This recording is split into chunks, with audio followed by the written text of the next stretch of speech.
ایک فرشتے کے کہنے کو کہا، فرشتوں نے کہا، اس کی کئی وجوہات ہیں۔ ایک وجہ یہ ہے کہ سیدنا جبریل علیہ السلام وہ فرشتے ہیں کہ جن میں تمام فرشتوں کی صفات موجود ہیں، یعنی اپنی ذات میں فرشتوں کی انجمن ہے۔ تو انہوں نے سیدہ مریم سے کہا کہ آپ کو اللہ تمہیں اپنی طرف سے ایک خاص کلمہ کی خوشخبری دیتا ہے۔ اب یہاں سے عیسائیوں نے ایک عجیب سا معنی بیان کر لیا۔ وہ کہنے لگے آپ کے قرآن سے ثابت ہو رہا ہے کہ عیسیٰ علیہ السلام اللہ کے بیٹے ہیں، اس آیت سے استدلال کر رہے ہیں۔ بڑا غلط استدلال ہے۔ جو قرآن کریم، اچھا وہ کہتے ہیں کہ اللہ کی طرف سے کلمہ ہے لہٰذا وہ اللہ کے بیٹے ہیں۔ ہم کہتے ہیں بھئی کلمہ کا مطلب یہ نہیں ہے۔ کلمہ کا مطلب کیا ہے؟ کلمہ کا مطلب یہ ہے کہ دیکھیں کوئی بھی کام جو ہوتا ہے اس کام کو کرنے کے لیے اللہ تعالیٰ ایک کلمہ ارشاد فرماتا ہے۔ ہمیں کچھ پہلے بھی اس پر بات ہوئی تھی، ہم نے کوئی چیز بنانی ہو تو ہمیں بہت کچھ چاہیے ہوتا ہے۔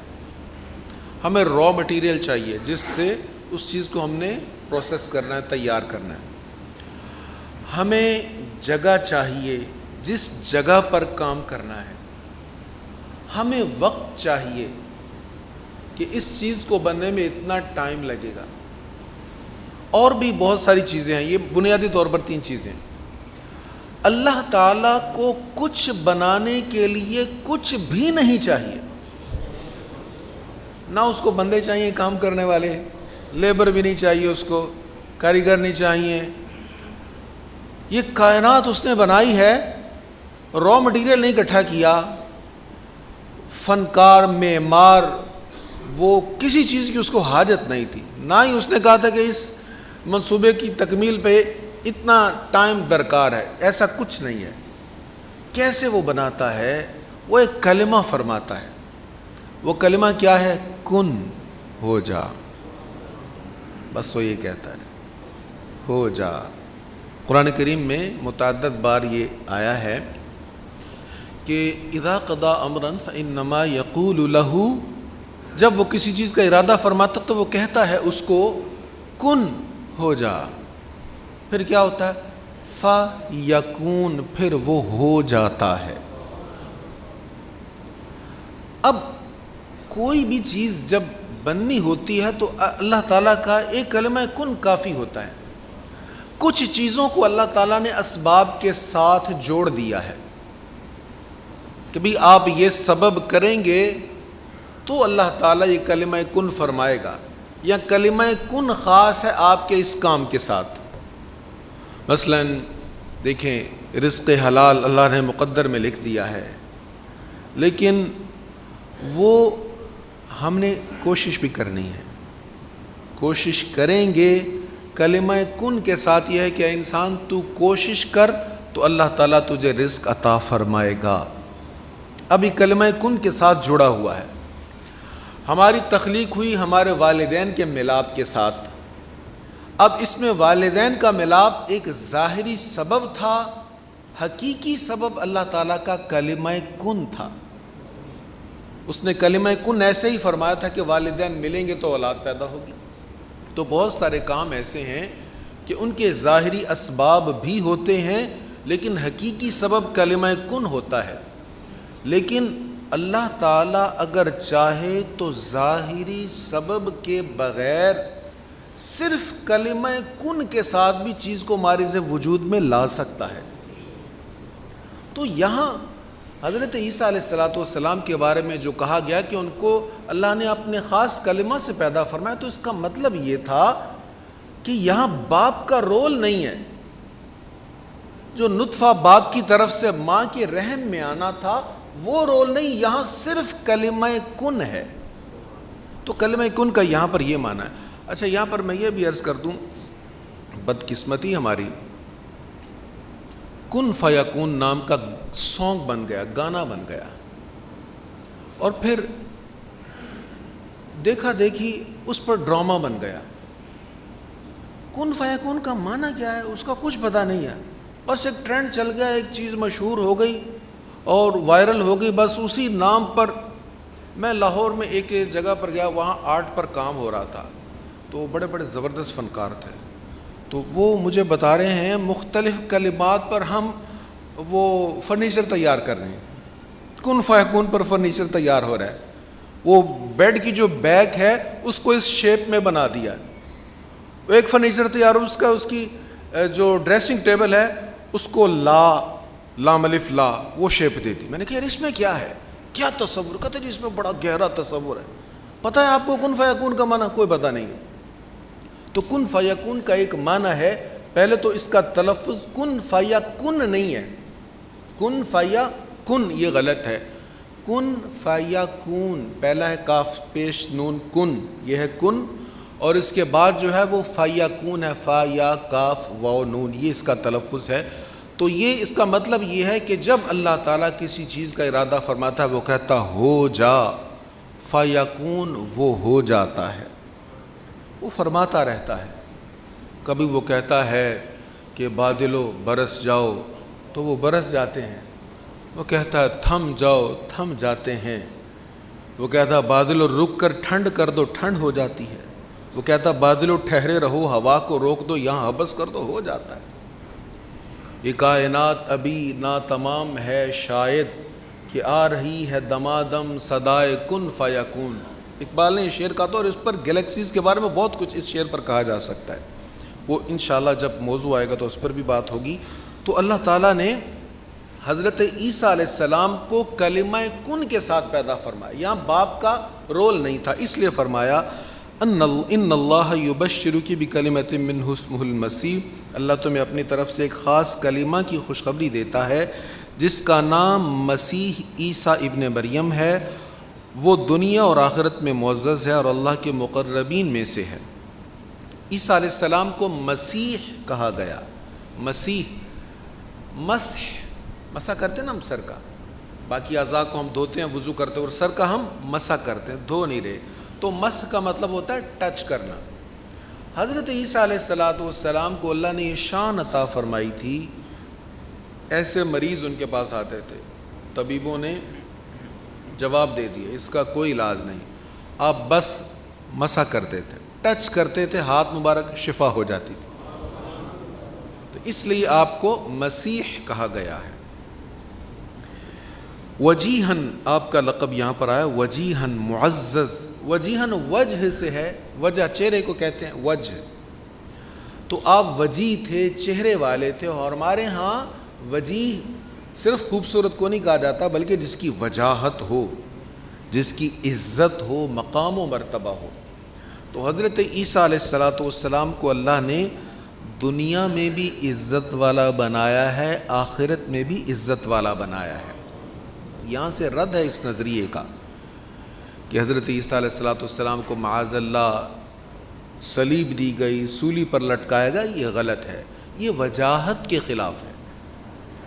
بلکہ عیسائیوں کی ہاں اس طرح کے الفاظ، اس طرح کے جملے ہیں کہ وہ معاذ اللہ سولی پر ان کو لٹا دیا گیا تو وہ ذلیل ہو گئے، معاذ اللہ ایسے ایسے، تو اللہ نے فرمایا نہ عیسیٰ علیہ السلام ایسے نہیں، وجیہن فی الدنیا والآخرہ، دنیا میں بھی وہ عزت والے ہیں، آخرت میں بھی عزت والے ہیں، ومن المقربین، اور اللہ کے مقربین میں سے ہیں۔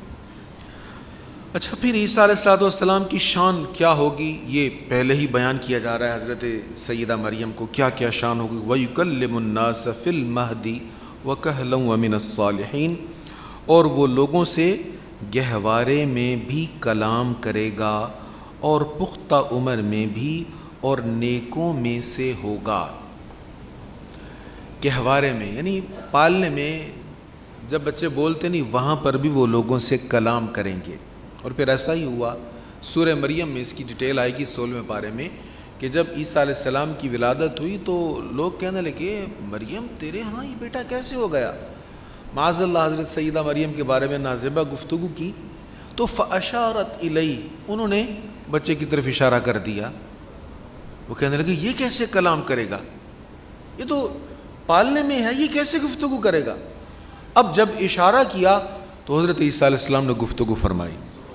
پہلا لفظ انی عبد اللہ آتانی الکتاب والحکمہ وجعلنی نبیا. پہلا لفظ آپ نے کہا میں اللہ کا بندہ ہوں. جناب عیسیٰ علیہ السلام نے گہوارے میں یہ گفتگو فرمائی. تو آپ کی یہ شان ہے, آپ نے پالنے میں, جھولے میں, پنگھوڑے میں گفتگو فرمائی, وَكَهْلَا اور پختہ عمر میں بھی وہ گفتگو کرے گا. یہ فرشتہ کہہ رہا ہے حضرت مریم کو کہ تیرا بیٹا جھولے میں بھی گفتگو کرے گا اور پختہ عمر میں. اب کہلن, کہولت کا لفظ ہمارے اردو میں کم بولا جاتا ہے. کہولت پکی عمر کو کہتے ہیں, یعنی 40 سال سے لے کر 60 سال تک کی عمر, اس کو کہولت کہا جاتا ہے. تو کہولت سٹارٹ ہوتی ہے 40 سال کے بعد نا, 50 ایئرز اولڈ ہونے کے بعد ہی سٹارٹ ہوتی ہے. اور جناب عیسیٰ علیہ السلام کو جب آسمانوں کی طرف اٹھایا گیا اس وقت ان کی عمر تھی 33 سال. 33 سال ان کی عمر تھی, 40 سال سے 7 سال کم تھی. اس وقت آسمانوں پر اٹھا لیا گیا. قرآن کہہ رہا ہے وہ کہولت میں بھی کلام کریں گے, یعنی جب وہ تشریف لائیں گے پھر کہولت کی عمر کو بھی پہنچیں گے اور اس عمر پر پہنچ کر پھر تبلیغ بھی فرمائیں گے. اور نبی رحمت صلی اللہ تعالیٰ علیہ وآلہ وسلم کی نبوت کے مطابق, آپ کے پیغام کے مطابق, آپ کے شریعت کے مطابق اتباع کرتے ہوئے آپ تبلیغ فرمائیں گے. تو کہلن میں سیدنا عیسیٰ علیہ الصلاۃ والتسلیم کی حیات جو ہے, یعنی وہ ابھی فوت نہیں ہوئے, وہ زندہ ہیں اور تشریف لائیں گے. یہاں سے اس ایک لفظ سے یہ معنی معلوم ہو رہا ہے. ہمارے ہاں کچھ لوگ ایسے ہیں جو حدیث کا دامن چھوڑ کر محض قرآن سے معانی بیان کرتے ہیں. ان میں ایک بہت بڑا نام جاوید احمد غامدی ہے. میں کسی کا نام نہیں لیتا عام طور پر, لیکن یہ نام میں نے اس لیے لے دیا ہے کہ میڈیا پر بہت زیادہ وائرل ہیں, اور یہ صاحب جو ہیں یہ عام طور پر حدیث مصطفیٰ کو چھوڑ دیتے ہیں. بہت سارے مقامات پر یہ حدیث مصطفیٰ کو چھوڑ کر حدیث کے مخالف معنی کو بیان کرتے ہیں. تو یہ کہنا کہ جناب عیسیٰ علیہ السلام تو فوت ہو گئے ہیں, اب وہ کہتے ہیں میں نے جو تحقیق کی ہے, میں نے جو قرآن و حدیث کو پڑھا ہے, اس سے میں اسی نتیجہ پر پہنچا ہوں کہ عیسیٰ علیہ السلام کی وفات ہو گئی ہے وغیرہ وغیرہ. تو یہ غلط ہے, احادیث اس کے مخالف ہیں. ہمیں جو نبی رحمت صلی اللہ تعالیٰ علیہ وآلہ وسلم نے بتایا وہ یہی ہے کہ عیسیٰ علیہ السلام حیات ہیں اور ان کو زندہ آسمانوں کی طرف اٹھا لیا گیا ہے. اس سے آگے ارشاد ہے, قالت رب انا یکون لی ولد ولم یمسسنی بشر. مریم نے کہا اے میرے رب, میرے بچہ کیسے ہوگا, مجھے تو کسی آدمی نے مس تک نہیں کیا. قال کذالک اللہ یخلق ما یشاء. فرمایا اسی طرح ہوتا ہے, اللہ جو چاہتا ہے پیدا فرماتا ہے. اب اس سے آگے کلمہ کن کے بارے میں ارشاد ہے جو پہلے وضاحت ہو چکی. اذا قضى امرا فانما یقول له کن فیکون.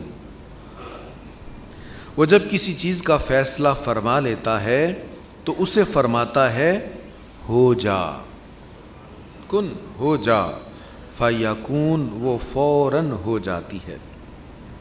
اب پھر حضرت عیسیٰ علیہ السلام کی صفات بیان ہو رہی ہیں. وَيُعَلِّمُهُ الْكِتَابَ وَالْحِكْمَةَ وَالتَّوْرَاةَ وَالْإِنْجِيلَ. اور اللہ اس سے لکھنے کا اور شریعت کا اور تورات اور انجیل کا علم عطا فرمائے گا.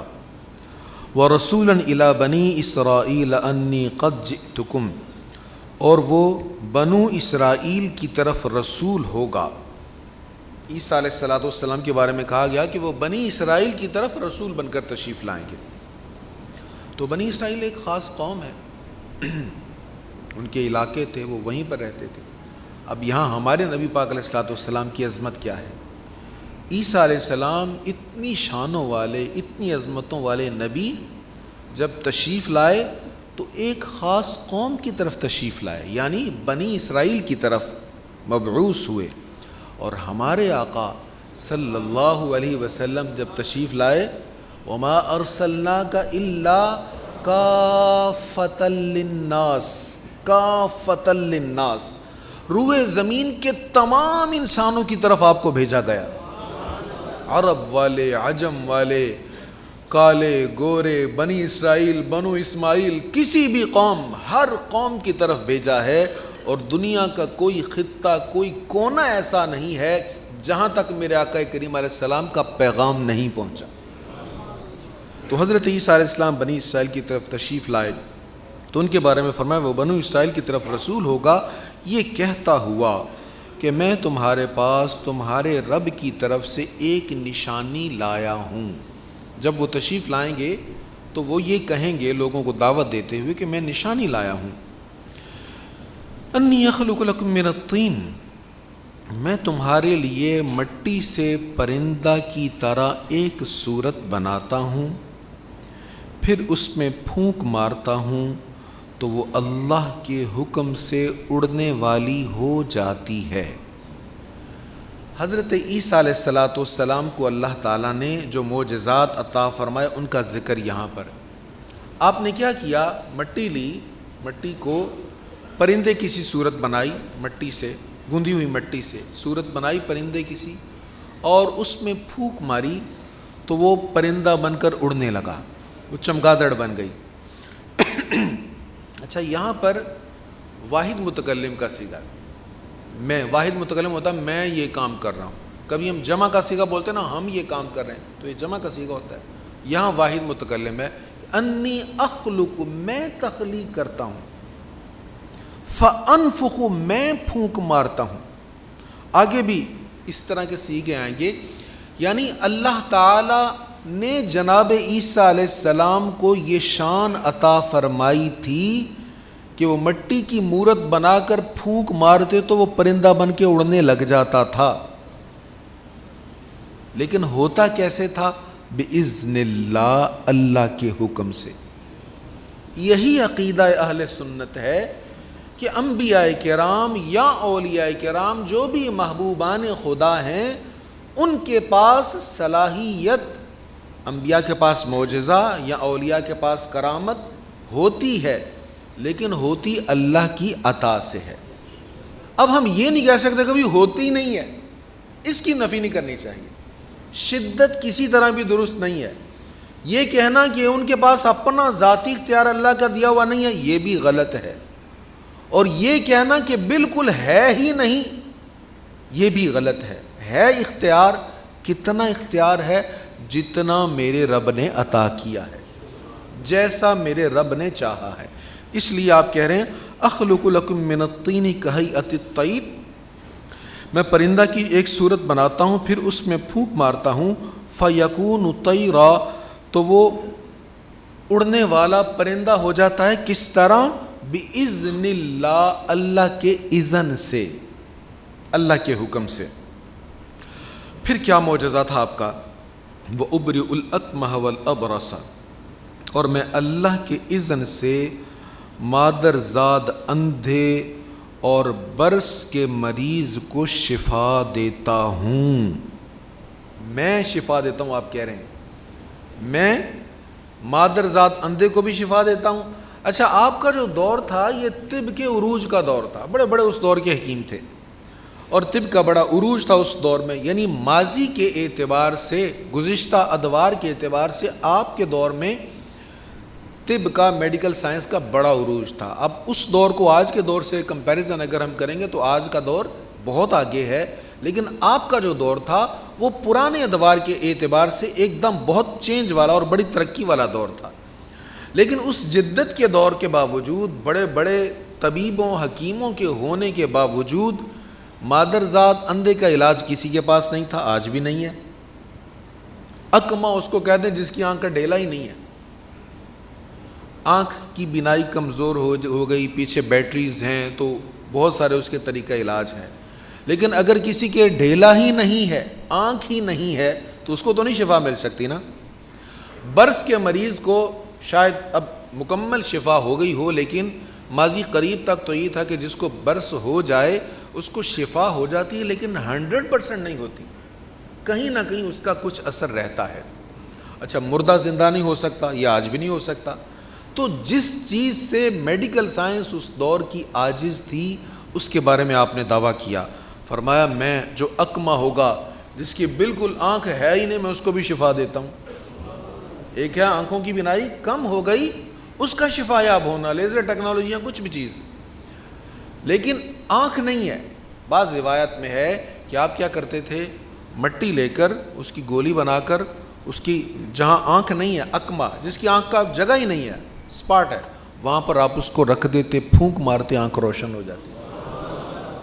اب برس کے مریض کو چھوتے تھے, ٹچ کرتے تھے. پوری بستیاں ایسی ہوتی تھی اس دور میں, لوگ اپنے پیاروں کو جو برس کے مریض ہو جاتے تھے, کوڑ کے مریض ہو جاتے تھے, ان کو چھوڑ آتے تھے وہاں پر کہ مرض وائرل نہ ہو جائے. اور پھر ان کو کھانا بھی اگر دیتے تھے تو ایسے کھانا ان تک پہنچاتے تھے کہ جس ٹوکری میں کھانا ڈال کر اوپر سے پھینکا جاتا تھا, اس ٹوکری کو واپس نہیں کھینچتے تھے, رسی کو کاٹ دیتے تھے اگر کچھ دینا ہوتا. تو ادھر ہی کوئی مر جاتا, کوئی بچ جاتا, تو اسی طرح سلسلہ چلتا رہتا. اور بڑی دور تک ایسی بستیاں آباد تھیں جہاں کوڑ کے مریض رہتے تھے. تو جناب عیسیٰ علیہ السلام جب تشریف لائے تو آپ جاتے, پوری بستیاں جو کوڑ کے مریضوں کی تھی, آپ ان کو شفا عطا فرما دیتے تھے اللہ کے اذن سے. وَأُحْيِي الْمَوْتَى بِإِذْنِ اللَّهِ, اور میں اللہ کے اذن سے مردہ کو زندہ کرتا ہوں. یہ بھی آپ کا معجزہ تھا.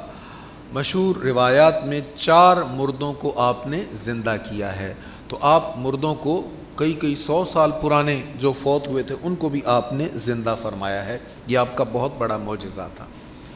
اب یہاں پر ہر معجزے کے متعلق میں حضور علیہ السلام کی صفات بیان کروں تو وقت نہیں رہے گا ہمارے پاس, لیکن صرف ایک بات میں نے کئی بار کہی ہے, اور ہر بار مجھے وہ بڑا لطف دیتی ہے کہ دیکھیں, حضرت عیسیٰ علیہ السلام نے ان مردوں میں جان ڈالی جہاں پہلے جان تھی. باڈی ہے, ڈیڈ ہو گئی نا, جسم سے جان نکل گئی ہے, اسی میں جان ڈالی نا واپس آپ نے. اور میرے آقا کریم علیہ السلام نے پتھروں میں جان ڈال دی. احد شریف, کیا کبھی پتھر بھی بولتے ہیں؟ حضور علیہ السلام احد پر تشریف لے گئے تو پتھر میں, پہاڑ میں حرکت آ گئی. سرکار کریم علیہ الصلوۃ والتسلیم نے فرمایا اسقط یا احد. حضور نے پاؤں کی ٹھوکر ماری تو احد بالکل ساکت ہو گیا. تو اس پر ایک نبی, ایک صدیق اور 2 شہید جلوہ افروز ہیں, رک جا, فوراً رک گیا. اور ایک مقام پر, یہ بخاری میں ہے, حضور علیہ السلام نے فرمایا اشارہ کرتے ہوئے احد کی طرف. جب بھی احد شریف کی زیارت ہو یہ حدیث یاد آتی ہے, آپ بھی کوشش کریں اس کو یاد کریں, بڑا لطف آئے گا. حضور نے احد کی طرف دیکھ کر فرمایا ھذا جبل یحبنا ونحبہ, ہے یہ پہاڑ, یہ ہم سے محبت کرتا ہے, ہم اس سے محبت کرتے ہیں. اب ہم کہتے ہیں کہ بھئی جس میں محبت کی کمی, کہتے ہیں دل پتھر ہو گیا ہے, کیونکہ پتھر وہ جسم ہے جس میں احساس نہیں ہے نا, حس نہیں ہے, تو بے حسی کی علامت سختی ہوتی ہے. تو ہم جس میں محبت کی کمی ہم اس کو پتھر دل کہتے ہیں. یا اتنا طویل پہاڑ پتھر کا حضور کہتے ہیں ہم سے محبت کر رہا ہے. سبحان اللہ. تو سرکار کریم علیہ الصلوۃ والتسلیم کا معجزہ دیکھیں, سوکھی لکڑی کا بے جان تنا درد محبت کا شناسہ ہو گیا. اب آپ یہ تو سنیں گے کہ جانور کسی سے مانوس ہو گیا, کسی انسان سے مانوس ہو گیا تو محبت کرنے لگا, لیکن کبھی آپ نے یہ بھی سنا کہ کوئی پودا کسی انسان سے مانوس ہو گیا اور اس سے محبت کرنے لگا؟ اچھا, پودا بھی وہ جو کب کا خشک ہوا پڑا ہے, جڑیں خشک ہو گئی ہیں, جس کے اوپر کچھ نہیں, محض ایک تنا ہے. میرے آقا کریم علیہ السلام صرف ہاتھ اس پر رکھا کرتے تھے, کبھی کبھی یوں ٹیک نہیں لگاتے تھے, حضور کا ہاتھ ہوتا تھا اس پر, ہاتھ کی ٹیک لیتے تھے. اور جب ممبر پر بیٹھے تو وہ ایسا درد محبت سے تڑپا کہ پورے مسجد نبوی سے اس کے رونے کی سسکیوں کی آوازیں آ رہی ہیں. یہ سرکار کریم علیہ الصلوۃ والتسلیم کا معجزہ ہے. پھر آپ کا مزید معجزہ آگے بیان ہوا اسی آیت میں, وَأُنَبِّئُكُم بِمَا تَأْكُلُونَ وَمَا تَدَّخِرُونَ فِي بُيُوتِكُمْ, اور میں تمہیں اس چیز کی خبر دیتا ہوں جو تم کھاتے ہو اور جو اپنے گھروں میں ذخیرہ کرتے ہو. اگر تم مومن ہو تو بے شک ان سب چیزوں میں تمہارے لیے قوی نشانی ہے. اب یہ لوگ جو کھا کر آتے تھے وہ بھی بتاتے تھے تم نے یہ کھایا ہے. جو گھر چھوڑ کر آتے تھے اس کی بھی آپ خبر دے دیتے کہ تمہارے گھر میں اتنا کچھ یہ پڑا ہوا ہے, یہ ہے غیب کی خبر. اب علم غیب کے بارے میں ہمارے ہاں بڑی بحث ہوتی ہے. خلاصہ یہ ہے کہ قرآن کریم میں علم غیب کی نفی بھی ہے، اس بات بھی ہے. علم غیب کی نفی بھی ہے، اس بات بھی ہے، یعنی انکار بھی ہے اور اس بات بھی ہے. نفی کس بات کی ہے؟ نفی اس بات کی ہے کہ غیب کا علم ذاتی طور پر صرف اللہ تعالیٰ کے پاس ہے، کسی اور کے پاس نہیں. یہ نفی ہے غیر کے لیے، اللہ کے علاوہ کسی کے لیے یہ نفی ہے. یا کوئی اپنی طاقت سے غیب کو نہیں جان سکتا، یہ نفی ہے اور یہی صحیح ہے. لیکن اس کا مطلب یہ نہیں کہ اللہ تعالیٰ جس کو چاہے عطا نہیں فرما سکتا. اللہ جس کو چاہے غیب عطا فرمائے. عالم الغیب فلا یظہر علی غیبہ احدا. اب یہ اس بات والی آیت ہے. اللہ تعالیٰ اپنے غیب پر کسی کو مطلع نہیں فرماتا.